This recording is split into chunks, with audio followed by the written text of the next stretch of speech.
Hi, today I want to share with you on the concept of giving on purpose. So, living a life where you're intentionally focused on giving. Several years ago, I was asked to share about this at the Norwex National Conference, and it resonated with people who have asked me to share about it again. So, that brings us to today. I want to start with a story. 9 years ago, I was a new Norwex sales leader and I was feeling very overwhelmed by my role. Norwex didn't have the tools and educational resources back then that they had now. We didn't have regional sales managers to coach us, and we didn't have any training webinars or podcasts. We had the catalog, our mission, and a drive to really work hard and make something of this opportunity. So I was a new sales leader and I was struggling. My team had experienced rapid growth, but I had personally hit a wall and needed something to push me forward. I remember feeling very alone. I sat down and I wrote a letter and I addressed it to Gerd and told her that I was resigning from Norwex and that I no longer wanted to be a sales leader or a consultant. Now, thankfully, I never sent that letter. Instead, I looked online and searched for tools that would help me coach my growing team.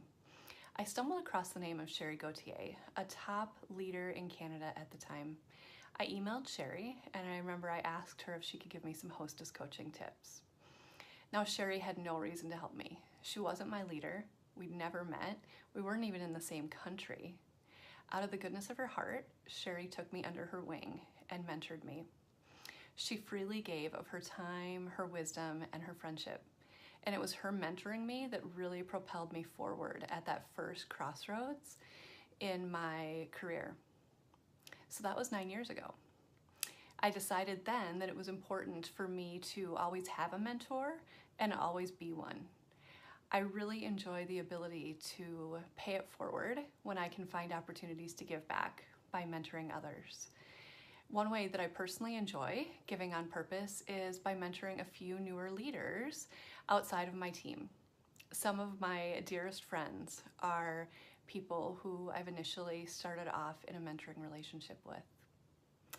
Many leaders at the very top of Norwex model the value of giving on purpose.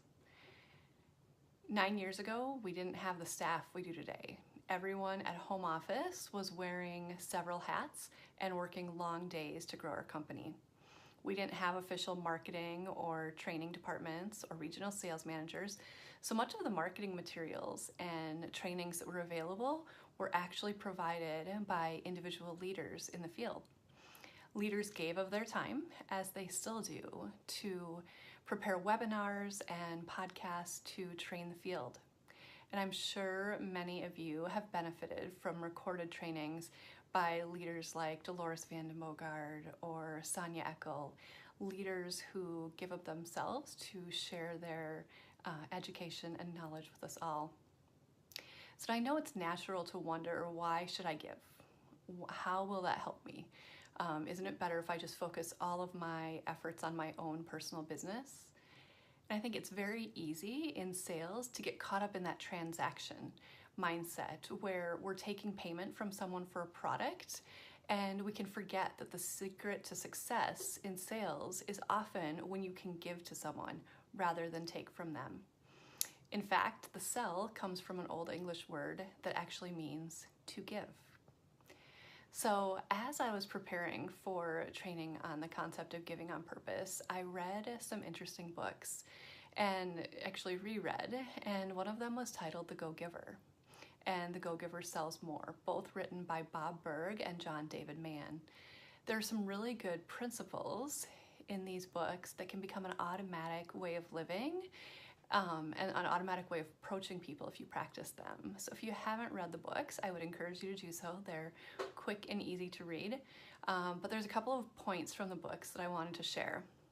So first, shifting your focus from getting to giving is not only a nice way to live and conduct business, but it's a profitable way as well. If you're focused on what you can give people through sharing our business opportunity or hosting plan, it naturally will come back and benefit you. Everyone wants to receive a free gift, right? I love how Debbie talks about that all the time. We all love to get gifts, and it's even more fun to give them. So think about some of the top leaders within Norwex. We see them on stage at conference. You see them leading trainings. Do you think that they got where they are just because they're great salespeople? Or do you think they've achieved? Think of some of the top leaders that you see on stage at conferences and you see their names in the newsletters. Do you think they've gotten where they are just because they're great salespeople? Or do you think they've achieved success because they've learned to show people that it really is a gift when we give them the opportunity to host a party or join a team?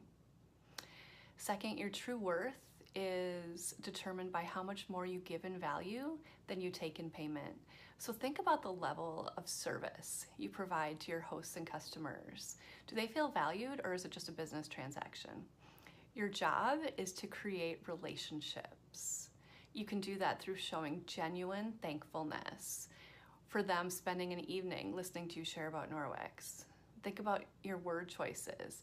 Instead of saying you're welcome, consider saying something like, my pleasure. Let them know that it truly is your pleasure to serve them. Third, your influence is determined by how abundantly you place other people's interests before your own. It's such a key principle when building a team. As Zig Ziglar often said, you can have everything you want in life if you help enough other people get everything they want. The key is helping others first, and that will come back to you. Being authentic is also a great way to give. The most valuable gift you have to offer people is really yourself. And that was difficult for me personally, especially as an emerging leader. I think it can be easy to feel that you need to give this or that to your team, but you're thinking tangible things like incentives or trainings. But what I've found over the years is that people really what they want most is me, my time, my attention, and my genuine caring about them as individuals. And that's what your teams need from you as well. Giving will become a way of life if you practice it. My mom became a Mary Kay consultant when I was 4 years old. Growing up, I was taught the concept of go give from her and her fellow directors. They gave generously of their time and resources. Go give meant that you were looking for ways to help others without receiving reward in return. Same concept as our annual Spirit of Generosity Award within Norwex. My mom actually was recognized nationally as Miss Go Give within Mary Kay. So that was a great example for me. It's a huge honor in a company that size. I would challenge you to think about the relationships that you have in life. Are you focused on what you can get from the other person or what you can give to them? Marriage, friendships, work relationships, they'll all go better if the other person feels like you feel lucky to be in the relationship with them. So do the people in your relationships feel like they're getting a good deal? Or do they feel like they're putting all of the effort in and you're just taking from the relationship? Make sure you're giving back.